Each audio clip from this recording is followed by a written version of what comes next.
Welcome to Chillin' 101. We hope this video helps. You start by opening the repository and locating the file you want.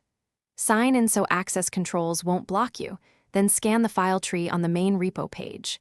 If the tree is long, press the T key to open the fast file finder and type part of the file name. Once you hit enter, Github highlights the file in the tree and opens it in the file viewer so you can begin inspecting code immediately. Now read the file and interact with it to understand context. Use the line numbers to select ranges. Clicking a line gives a permalink you can copy.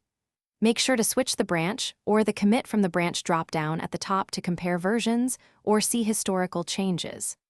Once done, open the blame or file history views to see who edited specific lines and why, which helps you track the reasoning behind the code. Finish by deciding how you'll work with the code. Click Raw to download a single file, or copy the clone URL to fetch the whole repo locally. Make sure to check related pull requests or linked issues for design decisions or pending fixes. If you can't find expected files, check your permissions, confirm you're on the correct branch or tag, and verify whether the repo uses submodules. These are common reasons content appears missing or different than expected. Thanks for watching. Consider subscribing if we helped you.